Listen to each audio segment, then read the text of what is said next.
Hello, good morning everyone. I hope that everyone is doing well. काफ़ी अच्छे से आप रिवाइज कर रहे होंगे, सारी चीज़ें पढ़ के आए होंगे। फैमिली और कम्युनिटी का कॉन्सेप्ट जो मैंने आपको बताया था वो आपको अच्छा लग रहा होगा। कुछ चीज़ें फैमिली के बारे में, कुछ वैल्यूज़ के बारे में, फैमिली रिलेशंस के बारे में, कम्युनिटी के बारे में, कम्युनिटी रिलेशंस, कम्युनिटी के रूल्स रेगुलेशंस, रोल्स रिस्पॉन्सिबिलिटीज़, ये चीज़ें कुछ जानने को आपको मिली होंगी। तो जैसा कि मैंने आपको लास्ट क्लास में प्रॉमिस किया था कि इस क्लास में मैं आपको काफ़ी अच्छी अच्छी स्टोरीज बताने वाला हूँ फैमिली और कम्युनिटी के ऊपर। कुछ इन्फॉर्मेशन जो आपको मिलेगी towards the family, towards your responsibility toward the community, society, our country. तो इनकी तरफ आपकी रिस्पॉन्सिबिलिटी क्या है, क्या आप कर सकते हैं इन चीज़ों के लिए, इन सब के लिए क्या आप दे सकते हैं, उसके बारे में हम आज थोड़ी सी डिटेल में जानकारी लेंगे। चलिए तो शुरू करें। आई होप सारी चीज़ें आप पहले पढ़ के आए होंगे, रिवाइज करके आए होंगे। तो उससे पहले मैं ज़रूर आपसे जानना चाहूँगा, न्यूक्लियर फैमिली, जॉइंट फैमिली का कॉन्सेप्ट क्लियर हो गया होगा आपको। रोल्स और रिस्पॉन्सिबिलिटीज़ क्लियर हो गई होंगी। कम्युनिटी क्या होती है, कम्युनिटी की रोल्स रिस्पॉन्सिबिलिटीज़ क्लियर हो गई होंगी। तो शुरू करते हैं अपनी स्टोरी फर्स्ट से। तो फर्स्ट स्टोरी हमारी आती है केरला से। केरला में ना शालिनी रहती थी। ठीक है, एक लड़की शालिनी रहती थी। वो किसके साथ रहती थी? अपने फादर, जो एक छोटा सा बिजनेस चलाते थे, अपनी मदर जो कि एक स्कूल टीचर थी पास में, ठीक है, अपनी दादी जिसे केरला की लैंग्वेज में अचम्मा बोलते हैं। ठीक है, अब मेरा सवाल आपसे ये है, केरला में कौन सी लैंग्वेज बोली जाती है? मैं लास्ट स्टोरी के लास्ट में बताऊंगा, तब तक आप गैस कर सकते हैं। जिनको पता है बहुत अच्छी बात है, जिनको नहीं पता है वो गैस कर सकते हैं। ठीक है, तो वो अपनी अचम्मा यानी दादी, चिटप्पा यानी अंकल, और चिट्टी उन यानी उनकी वाइफ यानी आंटी, और उनकी एक डॉटर जिसका नाम चिन्नी था, उस उन सब के साथ रहती थी। ठीक है, लेकिन कुछ समय बाद क्या होता है, शालिनी के जो अंकल है ना, उनकी जॉब चली जाती है। और जो उसकी आंटी थी यानी चिट्टी थी, वो भी होम मेकर थी। वो भी मतलब घर पर ही काम किया करती थी, बट उससे तो सैलरी नहीं आती। तो ऐसे ही दोनों की सैलरी बंद हो जाती है। ना तो उनके अंकल कुछ कमा रहे हैं, ना आंटी कुछ कमा रही हैं। ठीक है, लेकिन उसी टाइम पे एक फेस्टिवल आता है जिसका नाम है ओनम। हमने लास्ट जो चैप्टर पढ़ा था उसमें इस फेस्टिवल के बारे में भी डिस्कस किया था। अगर आपको और डिटेल में जानना है तो वहां पर जाकर आप देख सकते हैं। तो उनकी फैमिली ना ओनम फेस्टिवल की तैयारियां कर रही थी। ठीक है, तो अचम्मा ने शालिनी के फादर को बोला कि बेटा, इनके साथ ना फाइनेंशियल डिफिकल्टीज चल रही हैं। मतलब जो उसका छोटा भाई है, उनके साथ काफी फाइनेंशियल डिफिकल्टीज चल रही हैं। Now it's your responsibility to take care of them. मतलब अब ये आपकी रिस्पॉन्सिबिलिटी है कि अपने छोटे भाई और उनके परिवार का आप ध्यान रखें। दैट्स व्हाट फैमिली कॉल्ड ना। यही तो एक फैमिली होता है, एक परिवार होता है। अगर कोई एक नीचे डाउन जा रहा है, दूसरा उसका हाथ पकड़ के वापस से ऊपर लेके आता है, उसे चलने में मदद करता है। ठीक है, तो ऐसे ही अचम्मा ने शालिनी के फादर को बोला कि ओनम का जो फेस्टिवल आ रहा है, तुम शालिनी के लिए तो शॉपिंग करने जा ही रहे हो, साथ में अपने भाई और उसकी फैमिली के लिए भी शॉपिंग कर लाना। तो उसके रिजल्ट में क्या होता है, शालिनी को ना एक सिल्क की ड्रेस चाहिए होती है। चूंकि खर्चा थोड़ा सा ज्यादा आ गया, अब शालिनी के फादर उसे वो सिल्क की ड्रेस नहीं दिला पा रहे हैं। इंस्टेड ऑफ दिस उन्होंने एक कॉटन की ड्रेस दिला दी। ठीक है, लेकिन उसके बदले में बाकी परिवार के लिए वो सारे कपड़े ले पाते हैं और सभी लोग मिलकर नए कपड़े पहनकर वो फेस्टिवल सेलिब्रेट कर पाते हैं। ठीक है, क्लियर हुआ? तो यहाँ पर हमें एक वैल्यू सीखने को मिली। फैमिली क्या होती है? फैमिली वो होती है जो एक दूसरे को डिफिकल्ट टाइम में सपोर्ट करती है। ठीक है, एक दूसरे की हेल्प करती है। अब चाहते तो शालिनी के फादर उससे सिल्क ड्रेस दिला देते, लेकिन बाकी जो उसकी कजन के लिए कुछ भी नहीं ले पाते, अपने भाई और उसकी वाइफ के लिए भी कुछ नहीं ले पाते। बट फैमिली में ना एक दूसरे का साथ दिया जाता है डिफिकल्ट टाइम्स में। अब उनकी जॉब चली गई थी, तो उन्होंने फाइनली, ये कोई लीगल रिस्पॉन्सिबिलिटी नहीं है, कोई कानून में नहीं लिखा है कि आपको ऐसा करना ही पड़ेगा, नहीं करते नहीं करते, it's kind of moral responsibility, जहां पर आप एक दूसरे का ध्यान रखते हो। फैमिली में छोटा भाई बड़े भाई का ध्यान रखता है, बड़ा भाई छोटे भाई का ध्यान रखता है। और यहाँ पर इनकी जो अचम्मा थी यानी ग्रैंड मदर थी, उन्होंने भी एक एक्टिव रोल दिखाया कि उन्होंने अपने बच्चे को समझाया कि अब ये तुम्हारी रिस्पॉन्सिबिलिटी है कि अब उसकी जॉब चली गई है तो उनका ध्यान भी तुम्हें ही रखना पड़ेगा, ताकि वो लोग भी ये फेस्टिवल बहुत अच्छे से सेलिब्रेट कर पाए। आई होप ये स्टोरी क्लियर हो गई होगी। अच्छी स्टोरी है ना। चलिए नेक्स्ट पे आते हैं। ये क्यूट सी फोटो मुझे कहीं मिली तो मैंने लगा दी, dad brother sister mom teacher. तो ये सारे रोल होते हैं एक बच्चे की लाइफ में। और भी काफी सारे फैमिली मेंबर होते हैं जो एक बच्चे के एनवायरनमेंट को बनाने में, उसे वैल्यूज देने में मेन रोल अदा करते हैं। ठीक है। अब एक सेकंड स्टोरी है, तेनजिंग की स्टोरी है। जो तेनजिंग था ना, एक माउंटेनियस एरिया में रहता था। ठीक है। और उसके फादर की एक छोटी सी ग्रोसरी स्टोर था। ठीक है। तो और घर का सारा काम मदर उसकी दादी किया करती थी। लेकिन कुछ समय बाद मदर का ना शेड्यूल थोड़ा सा बिजी हो गया, क्योंकि उसकी मदर काफी अच्छे अच्छे सुंदर सुंदर लोकल हैंडीक्राफ्ट कॉर्पोरेट बिजनेस में लग गई थी। ब्यूटीफुल ट्रेडिशन फैब्रिक बनाना जानती थी, वुड कार्विंग करना जानती थी, जो कि वहां पर जो टूरिस्ट घूमने आया करते थे ना, तो वो उनको बेचा करते थे, उससे भी कुछ अर्निंग हुआ करती थी। तो इसके बदले में जब वो घर पे टाइम नहीं दे पा रही थी, तो तेनजिंग के पिता ने क्या किया, उनका हाथ बटाना शुरू कर दिया। तो घर पे सब्जी लेके जाना या फिर कुछ ऐसी छोटी मोटी हेल्प कर देना।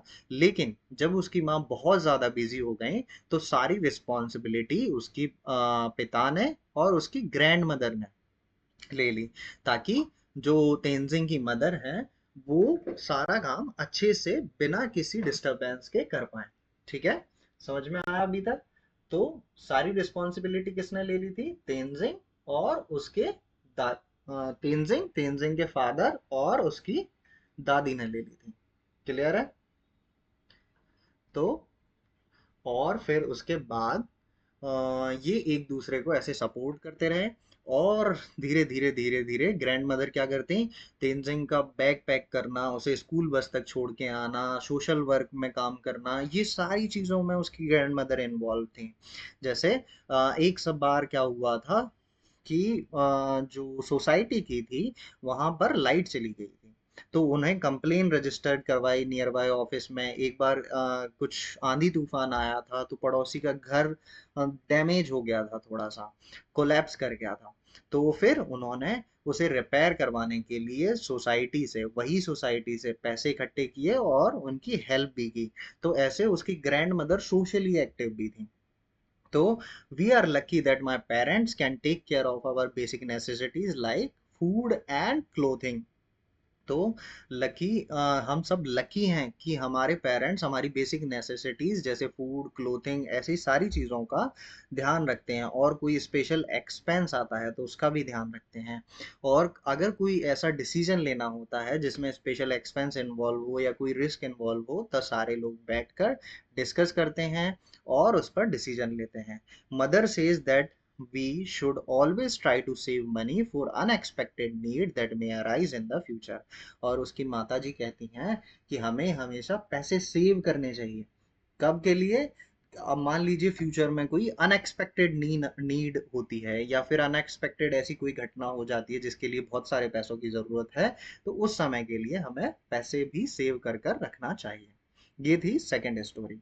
पहली सालनी की स्टोरी थी केरला से, ये तेनजिंग की स्टोरी है जो किसी माउंटेनियस रीजन पे रहता है, जो कि अपने मदर फादर दादी के साथ रहता है। तो इसमें दिखाया है कि अगर एक फैमिली मेंबर कुछ अच्छा करना चाहता है तो बाकी फैमिली उसे कैसे सपोर्ट कर सकती है। ठीक है। तो इसमें हमें ये सीखने को मिलता है। और सारी फैमिली का कॉपरेशन एक दूसरे के प्रति और रिस्पेक्ट देखने को मिलता है। ठीक है। और सोशल और मोरल रिस्पॉन्सिबिलिटीज भी देखने को मिलती हैं, जैसे उसकी दादी पावर फेलियर के टाइम पे कंप्लेन रजिस्टर करवाने गए, नेबर का घर अगर डैमेज हो गया स्ट्रोम में तो उसके लिए पैसे इकट्ठे किए, सारी चीजें डिस्कस कर रहे हैं, एक साथ बैठ कर डिसीजन ले रहे हैं, काम कर रहे हैं। तो ये सारी चीजें सपोर्ट रिस्पेक्ट कॉपरेशन, ये सारी चीजें हमें देखने को मिलती हैं। ठीक है। एक फैमिली में, एक कॉपरेशन में, एक कम्युनिटी में। क्लियर है? चलिए नेक्स्ट पे आते हैं, ये हम पढ़ चुके हैं। फिर इसके बाद एक और स्टोरी है, ये बहुत ही इंटरेस्टिंग स्टोरी है, इंस्पायरिंग स्टोरी है। यहाँ से आप कुछ सीख भी सकते हैं कि एक छोटा सा व्यक्ति कितनी बड़ी बड़ी चीजें कर सकता है। The region around the town Jhabua, Jhabua एक मध्य प्रदेश में जगह है, उसके आसपास वाला रीजन ना वाटर क्राइसिस से सफर कर रहा था। मतलब सूखा पड़ा हुआ था, कुछ नहीं था वहां पर, पानी की बहुत ही किल्लत थी। लेकिन एक ट्रेडिशन का नाम आप याद रखेंगे, हलमा ट्रेडिशन, जो कि किस ट्राइब का है? भील ट्राइब का है। तो इस ट्रेडिशन में क्या होता है, यहाँ पर लोग एक साथ आते हैं, एक दूसरे को सपोर्ट करते हैं किसी क्राइसिस में, या फैमिली कोई फैमिली क्राइसिस में होती है, या कोई इंडिविजुअल क्राइसिस में होता है, या कोई भी काम करना होता है जो कि बेनिफिशियल है, पब्लिक बेनिफिट में है, वहां पर ये लोग साथ आते हैं और एक साथ मिलकर काम करते हैं। तो यहाँ की ये ट्रेडिशन है। ठीक है? तो भील कम्युनिटी ने ऐसे ही ये एक्यूट वाटर क्राइसिस को, जो बिल्कुल सूखा पड़ा हुआ था, उसे दूर करने के लिए प्लांट्स लगाए, हजारों प्लांट्स लगाने शुरू किए, 100 से भी ज्यादा विलेजेस में। और उन्होंने काफी सारे ट्रंचेस यानी छोटे छोटे गड्ढे भी खोदे जहां पर रेन वाटर कंजर्व किया जा सके, ताकि वाटर रिजर्वॉयर बना सकें। ठीक है? क्लियर हुआ? दे डिड नॉट पेड, और वो उनको कोई भी पेमेंट नहीं दे रहा था, ये सारी चीजें वॉलेंट्री हो रही थी। वॉलेंट्री कैसे हो रही थी? क्योंकि वो मानते थे कि ये सब ना हमारी ड्यूटी है towards the community and the environment. ये हमारी कम्युनिटी के प्रति, उस समुदाय के प्रति, जिस वातावरण में, पर्यावरण में हम रह रहे हैं, उसके प्रति हमारी ड्यूटी है। और हलमा ट्रेडिशन का ऑब्जेक्टिव होता है कि हम सर्व करें मदर अर्थ को, जो हमारी पृथ्वी है उसे हम कितना सर्व कर पा रहे हैं। इसके लिए 2019 में श्री महेश शर्मा को शिव गंगा मूवमेंट जो उन्होंने चलाया था, उसके लिए पद्मश्री पुरस्कार से भी सम्मानित किया गया, जो कि एक भील कम्युनिटी के मेंबर थे। क्लियर है इतना? चलिए, और एक और चीज, 2015 में जो चेन्नई में फ्लड आया था, उस समय भी काफी सारे कम्युनिटीज निकल के आई थी, जिन्होंने काफी बड़े लेवल पे खाना बनाया और एक दूसरे को सपोर्ट किया। खाना बनाकर वो सारी चीजें डिस्ट्रीब्यूट की जो उन्हें जरूरत थी। तो ऐसी ऐसी स्टोरीज हमें देखने को मिलती हैं। इसके अलावा अगर आपके आसपास ऐसी कोई स्टोरी आपने सुनी हो या देखी हो, तो वो भी आप डिस्कस कर सकते हैं, या फिर मुझे कमेंट सेक्शन में या फिर पर्सनली डीएम भी कर सकते हैं। ठीक है? ये कुछ इमेजेस हैं जिनमें देख सकते हैं हल्मा कल्चर का, जो यहाँ पर बहुत सारी ये पिट्स खोद रहे हैं, ट्रेंचेस बना रहे हैं, ताकि यहाँ पर पानी स्टोर हो सके। ये देखिए। ठीक है? तो ये कुछ पिक्चर्स हैं जो आपकी बुक में आपको देखने को मिल जाएंगे। अब थर्ड स्टोरी है, ये भी एक बहुत ही इंटरेस्टिंग स्टोरी है। ये अहमदाबाद गुजरात की स्टोरी है, जहाँ पर कमल परमार नाम का एक ऑटो फैब्रिकेशन वर्कशॉप के ओनर थे। ठीक है? तो इन्होंने नोटिस किया ना, इनके आसपास काफी सारे बच्चे घूमते रहते थे। उन्होंने नोटिस किया कि ये अनप्रिविलेज्ड हैं, ये स्कूल नहीं जा सकते। तो इन्होंने एक इनिशिएट शुरू किया कि मैं ना 5:30 से 9:30 अपनी शॉप बंद होने के बाद हर रोज इन बच्चों को पढ़ाऊंगा। धीरे धीरे धीरे ये बच्चों की स्ट्रेंथ इतनी बढ़ गई, और वो इतना अच्छा पढ़ाते थे कि उन बच्चों की स्ट्रेंथ 150 से ज्यादा हो गई। ठीक है? और इनका सपोर्ट करने के लिए जब लोकल टीचर्स ने और आसपास के लोगों ने इन्हें देखा, तो कुछ टीचर्स भी कभी कभी वॉलेंट्री पढ़ाने आते थे, कुछ और आसपास के लोग इन्हें वॉलेंट्री सपोर्ट करने आते थे। और ऐसे ही जो बच्चे लंबे समय तक इनके साथ पढ़ते रहते थे, वो भी इन्हें सपोर्ट करने के लिए कभी कभी, जो पढ़ चुके होते थे या फिर जो लंबे समय से इनसे पढ़ रहे होते थे, वो भी क्लास लेने के लिए, इनका सपोर्ट करने के लिए आते थे। ठीक है? और इवन ये इतना अच्छा पढ़ाते थे ना, कि ये ओपन एरिया में पढ़ाते थे, आसपास ट्रैफिक, हॉर्न का साउंड और काफी सारी अलग अलग आवाजें आती रहती थी, लेकिन बच्चे इनकी क्लास में ध्यान देते थे। तो ये एक अच्छे टीचर भी थे, सोशल वर्कर भी थे। तो हमें देखने को मिलता है यहाँ सर, कि भाई हम इनसे कितनी सारी चीजें सीख सकते हैं। ये अपना काम भी कर रहे थे। ज्यादातर लोग ऐसा भी सोच सकते हैं कि मुझे क्या करना है, मैं तो अपना काम करूंगा। ठीक है? मुझे तो अपने काम से मतलब है। ठीक है? और इसके बाद भी अपना काम से समय निकाल कर इतना अच्छा इनिशिएटिव किया कि आसपास अनप्रिविलेज बच्चे हैं, जो स्कूल नहीं जा सकते, जो ट्यूशन अफोर्ड नहीं कर सकते, उनको पढ़ाना शुरू किया। कुछ ना कुछ छोटी मोटी चीजें जो भी सोसाइटी के प्रति वो कंट्रीब्यूट कर सकते थे, अपना बेस्ट दे सकते थे, उसमें से थोड़ा सा कंट्रीब्यूट करने की उन्होंने कोशिश की, ताकि सोसाइटी को, जो कम्युनिटी है, उसके बेटरमेंट में ये भी भागीदार बने। ठीक है। और इसके साथ मैं आपसे भी रिक्वेस्ट करूंगा, अगर आप कहीं पर भी ऐसी कोई चीज कर पा रहे हैं या देख पा रहे हैं तो प्लीज उसे जरूर जरूर सपोर्ट कीजिएगा। या फिर किसी को भी सोसाइटी में कोई भी कंट्रीब्यूशन आप देना चाहते हैं, वॉलेंट्री छोटी से छोटी चीज अगर आप देना चाहते हैं, देखेंगे तो वो कुछ समय बाद कितनी बड़ी बन जाती है। जैसे कि एक बेसिक सा एग्जांपल, मान लीजिए कहीं पर एक छोटे से एरिया में बाढ़ आ गई, और आपका मतलब पूरी कंट्री हमारी ये है, और एक छोटे से एरिया में यहाँ पर बाढ़ आ गई। लेकिन अगर पूरी कंट्री से मैं 10 10 10 10 रुपीज भी कलेक्ट करता हूँ, तो सोचिए मेरे पास कितने सारे पैसे होंगे। क्या मैं इस पूरे एरिया को रीडेवलप नहीं कर सकता? या फिर मैं पूरी कंट्री से छोड़िए, मैं अपने स्टेट से ही कलेक्ट करूँ, अपने टाउन से ही कलेक्ट करूँ, इवन मैं अपनी सोसाइटी से ही 10 10 रुपीज कलेक्ट करूँ, तो क्या मेरा एक छोटा सा कंट्रीब्यूशन नहीं दे सकता? कभी भी ऐसी आपकी जरूरत पड़ सकती है तो। या फिर मैं अपनी फैमिली से ही, मैं इतना हूं कि मैं सोसाइटी में भी नहीं जा सकता, या फिर मैं अपने पिगी बैंक से ही कुछ पैसे निकाल कर डोनेट भी कर सकता हूँ, तो ये भी सोसाइटी के प्रति कंट्रीब्यूशन हो सकता है आपका। कोई भी चीज आप कर सकते हैं, not only in financial terms. आप कहीं वॉलेंट्री पेड़ लगाने वाले इनिशिएटिव में भागीदार बन सकते हैं, किसी एनजीओ से जुड़ के काम कर सकते हैं, या फिर खुद भी काफी सारे इनिशिएट ले सकते हैं, जो भी आपको अच्छा लगता है। इवन अगर कोई इनिशिएट कर रहा है, जैसे मैं ये चैनल ओपन किया था, काफी सारे बच्चों ने मुझे रिक्वेस्ट किया कि सर एनसीईआरटीज पढ़नी है, एनसीईआरटीज हमारा वीक पॉइंट है, कॉम्पिटिटिव वाले बच्चे भी थे, कुछ रेगुलर स्कूल के बच्चे भी थे, तो मैंने ये फ्री क्लासेस शुरू कर दी। अगर आप भी इस इनिशिएटिव से जुड़ना चाहते हैं तो डू शेयर, दैट्स इट। इतना इजी है किसी भी इनिशिएट को ज्वाइन करना या फिर सोसाइटी के प्रति कंट्रीब्यूट कर पाना। ठीक है, चलिए आगे बढ़े हम अपने चैप्टर में।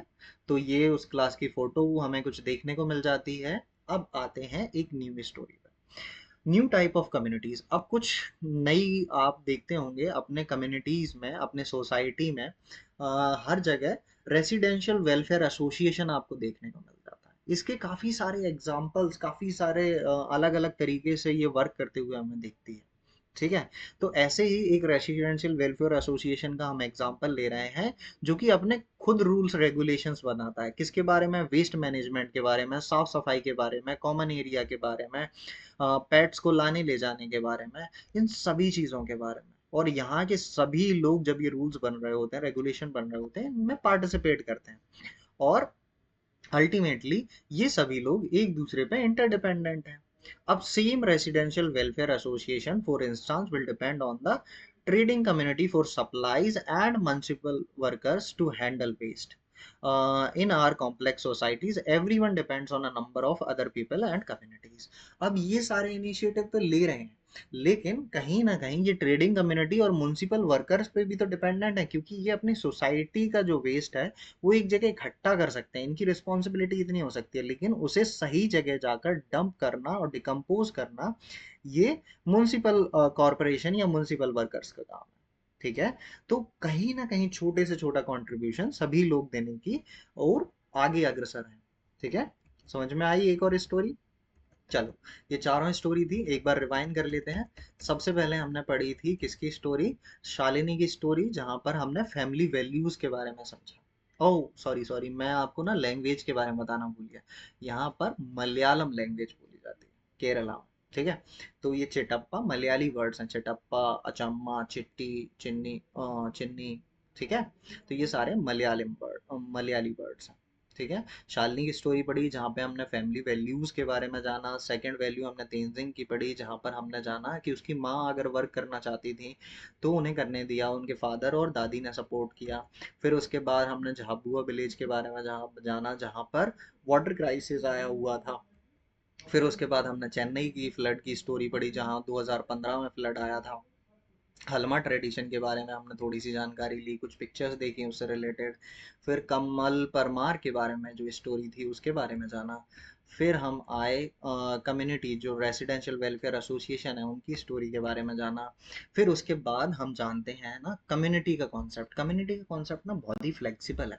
जैसे आपको कम्युनिटी कहाँ देखने मिलती है? आपकी जाति में, क्योंकि उसमें भी सब डिवीजन होते हैं, तो वो भी एक कम्युनिटी है। आप कोई ग्रुप बनाते हैं, चाहे आपके रिलीजन का हो, रीजन का हो, कॉमन वर्क करते हो, कोई इंटरेस्ट कॉमन हो आपका, कोई छोटा सा ग्रुप हो, तो वो सब भी कम्युनिटी होती है। जैसे कि मुंबई की पारसी कम्युनिटी आपको देखने को मिल जाती है, चेन्नई की सिख कम्युनिटी, अमेरिका की इंडियंस कम्युनिटी, केरला की scientific community, our school art community, village की फार्मिंग कम्युनिटी, ऐसी बहुत सारी कम्युनिटीज आपको देखने को मिलती हैं। इवन आप भी नोटिस करेंगे कहीं ना कहीं किसी ना किसी कम्युनिटी का आप भी पार्ट होंगे। जैसे आपके क्लास हो गई, कोई कोर्स हो गया, या फिर कोई स्पोर्ट्स कम्युनिटी हो गई, नेशनल सर्विस स्कीम हो गई, या फिर एनसीसी के आप पार्ट है, नेशनल कैडेट कोर्प्स के, या फिर साइंस ड्रामा, कोई ड्रामा क्लब है, साइंस एग्जीबिशन है, कहीं ना कहीं आप लोगों ने कोई ना कोई ग्रुप जरूर बनाया होगा, चाहे वो खेलने के लिए हो, चाहे वो कुछ पढ़ने के लिए हो, सीखने के लिए हो, कुछ काम करने के लिए हो। तो ऐसे ग्रुप आप भी बनाते हैं तो वो भी एक कम्युनिटी ही कहलाता है। चलिए, फिर उसके बाद आते हैं, बिफोर वी मूव ऑन, कुछ इंपॉर्टेंट पॉइंट्स इस चैप्टर से। Family is the foundation of human society. तो फैमिली क्या है? एक फाउंडेशन है ह्यूमन सोसाइटी का। Ideally members of the family support each other and in their duties and task. तो आइडियली क्या होता है, जो फैमिली के मेंबर होते हैं एक दूसरे को सपोर्ट करते हैं उनकी ड्यूटीज में, उनके टास्क में, जैसा कि हमने शालिनी वाली स्टोरी में पढ़ा था जो कि केरला से थी। कम्युनिटी, अब बिगर यूनिट, कम्युनिटी थोड़ी सी बिगर यूनिट होती है जहां पर मल्टीपल लोग आपको देखने को मिलते हैं। Implies that people do their best to support each other. People वहां पर एक दूसरे का सपोर्ट करने के लिए काफी अच्छे अच्छे काम भी करते हैं। Community can be defined to several ways, अलग अलग तरीके से कम्युनिटी को डिफाइन किया जा सकता है। There are many kinds of communities, हमें अलग अलग तरीके की कम्युनिटी देखने को मिलती है जिनके कुछ एग्जाम्पल हम लास्ट स्लाइड में देख कर आ रहे हैं। Ultimately communities are interdependent. तो कम्युनिटी हमें इंटरडिपेंडेंट है, एक दूसरे पर डिपेंडेंट है। जैसे कि हमने रेसिडेंशियल वेलफेयर सोसाइटी का एग्जांपल देखा था, वहां पर वो म्युनिसिपल कॉर्पोरेशन या फिर म्युनिसिपल पर्सन पर डिपेंडेंट है। तो ऐसे ये कम्युनिटीज भी एक दूसरे पर डिपेंडेंट होती हैं। फिर आते हैं कुछ क्वेश्चन आंसर्स पर। What are some of the rules you follow in your family and neighbourhood, why are they important? अब कुछ रूल्स होंगे जो आपकी फैमिली या फिर आपके नेबरहुड में आप फॉलो करते होंगे। कुछ अनसेड अनरिटन रूल्स होते हैं ये, जो आपको फॉलो करने होते हैं। जैसे कि आपको वेजिटेबल्स खाना ही पड़ेगा, कंपल्शन है ये भी एक रूल है। आप रात में लेट नाइट बाहर नहीं जा सकते, ये भी एक रूल है। अनसेड अनरिटन रूल है but there are some rules. ऐसे ही आपके नेबर में होंगे कि शायद आप बाहर कचरा नहीं फेंक सकते, डस्टबिन में ही फेंकना पड़ेगा। तो ऐसे कुछ इंपॉर्टेंट रूल्स हैं जो आपको देखने हैं, आपको पता करने हैं, लिखने हैं उन्हें। और क्या आपको सच में लगता है कि वो सारे इंपॉर्टेंट हैं? और इम्पोर्टेंट हैं तो एक क्वेश्चन और मैं जोड़ रहा हूँ, क्यों वो इम्पोर्टेंट है? ठीक है, वो भी जानना। Do you think some rules are unfair? क्या आपको लगता है कुछ रूल्स अनफेयर है? नहीं यार, ये रूल्स तो नहीं होने चाहिए to follow people, few people in the family और कम्युनिटी। वाई? तो कुछ अनफेयर रूल्स के बारे में जानना है कि ये तो अनफेयर है, नहीं ऐसा नहीं होना चाहिए जो कम्युनिटी फॉलो करती है या कुछ लोग फॉलो करते हैं। जैसा एक बेसिक सा एग्जांपल ले सकते हैं। जैसे मान लीजिए आप घर के बेटे हैं, आमतौर पर आजकल ये चीज़ नहीं रही है लेकिन स्टिल काफ़ी जगह एग्जिस्ट करती है। तो आप 8 PM के बाद घर से बाहर जा सकते हैं, लेकिन आप घर की बेटी हैं तो शायद नहीं जा सकते। लेकिन आज सोसाइटी चेंज हो रही है तो आपको कुछ और एग्जाम्पल देखने हैं कि ऐसे कुछ रूल हैं जो कुछ लोगों के लिए अनफेयर हो सकते हैं। जैसे आप कोई काम कर सकते हैं लेकिन दूसरा फैमिली मेंबर वो काम नहीं कर सकता। ठीक है, तो उन रूल्स के बारे में भी लिखना है और उसके बारे में बताना है ऐसा क्यों है। डिस्क्राइब, पॉजिटिव नेगेटिव दोनों हो सकते हैं, right? Describe several situations that you have been observed where community supports makes a difference. You can draw and write about these. मतलब अब आपको ना कुछ ऐसी इंसिडेंट, कुछ ऐसे वाक्याओं के बारे में बताना है जहां आपने देखा हो कम्युनिटी ने कुछ हुआ है और कम्युनिटी ने एक दूसरे को सपोर्ट किया है, जिससे कुछ चेंज आया हो कहीं पर। ठीक है, जैसे हमने चेन्नई वाले एग्जाम्पल में पढ़ा था ना।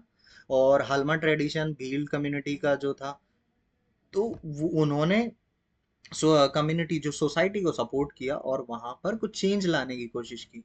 तो कुछ ऐसे एग्जाम्पल्स भी आपको लिखने हैं। ठीक है, समझ में आया? सिंपल था। चलिए एक क्विक रिवीजन करते हैं, उसके बाद हम करेंगे इस क्लास को ओवर। आई होप बहुत ही इंटरेस्टिंग था, आपको समझ में भी आया होगा, काफ़ी सारी अच्छी चीज़ें हमें देखने को भी मिली। तो हम पढ़ रहे थे इस चैप्टर में फैमिली एंड कम्युनिटी के बारे में, जो कि गवर्नेंस एंड डेमोक्रेसी का एक टॉपिक है। उसके बाद हम आते हैं, love dharma are the flower and fruit of family life, ये हमने जान ही लिया था। इस पूरे चैप्टर में हमने क्या क्या पढ़ा कि फैमिली यूनिट इतनी इंपॉर्टेंट क्यों है, कम्युनिटी क्या होती है और कम्युनिटी के रोल क्या होते हैं।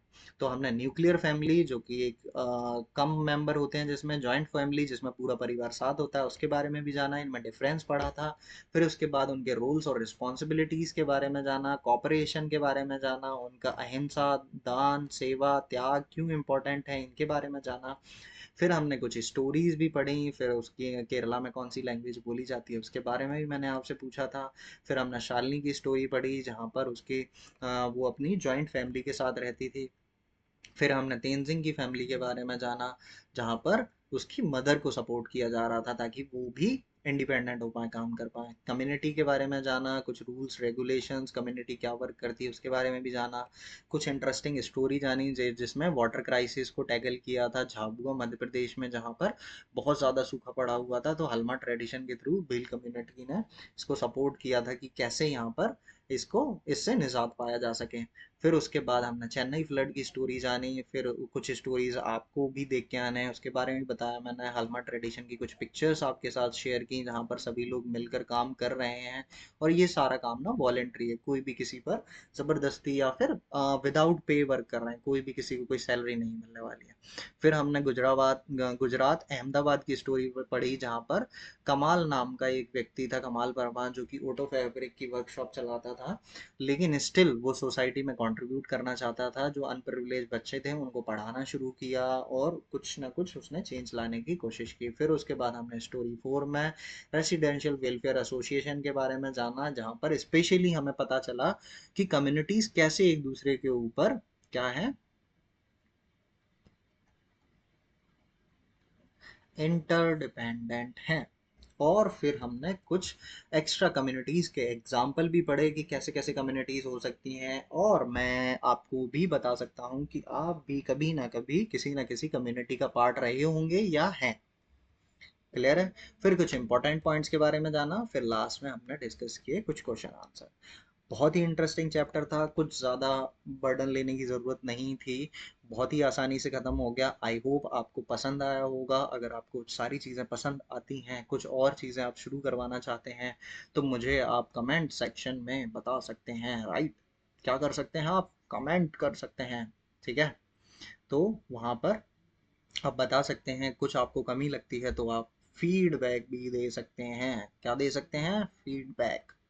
और हाँ, थोड़ी सी मेरी एक गंदी आदत है जिसको आपको टॉलरेट करना पड़ेगा अगर आप अच्छे से पढ़ना चाहते हैं, क्योंकि मेरी आदत है चीज़ों को मल्टीपल टाइम्स बताने की, मल्टीपल टाइम समझाने की, कि आप यहाँ से जब निकलें, आप जब ये लेक्चर ले लें, तो लगभग एटलीस्ट आपको 60% प्लस आपको याद रहे, उसको आपको दोबारा नहीं, जब आप ये वीडियो दोबारा देख लें तो आपको 90% तक याद हो जाए, और जब आप 3-4 बार देखने के बाद और एक बार आप खुद से रिवाइज कर लें तो आपका 100% कंप्लीट हो जाए। और मैं आपको लगातार लगभग हर क्लास में बताता हूँ, रिवीजन इज द स्ट्रोंगेस्ट की टू सक्सेस। अगर आप रिवाइज नहीं करते हैं तो ये हल्मा ट्रेडिशन, आपका शालिनी, तेंजोंग, आपका जो चेन्नई वाला फ्लड 2015 में जो आया था, सब यहीं रह जाएगा मेरे पास तक, इन वीडियोस तक। आप एग्जाम पेपर तक इन्हें लेकर नहीं जा पाएंगे। तो रिवीजन ज़रूर कीजिएगा जब भी आप पढ़ लें। मैंने लास्ट क्लास में भी बताया था, फर्स्ट रिवीजन आपका नाइट में सोने से पहले, सेकंड रिवीजन वीक एंड में, थर्ड रिवीजन आपका मंथ एंड में, फोर्थ रिवीजन एवरी क्वार्टर यानी एवरी 3 मंथ्स में। आप करते रहेंगे ना, एक बार पढ़ने के बाद ऐसा नहीं कि सर हमने तो रिवाइज रिवाइज कर लिया था। एक बार आपको कॉन्सेप्ट बहुत अच्छे से समझ में आ गया, उसके बाद आप सिर्फ रिवीजन पे छोड़ दीजिए। ये 4 टाइम रिवीजन हर एक चीज का कर लेंगे तो कभी आप नहीं भूलेंगे, ये गारंटी है मेरी, ठीक है? सो पढ़ते रहिए, लगे रहिए। जय हिंद, जय भारत, और keep revising. Thank you and have a nice day everyone.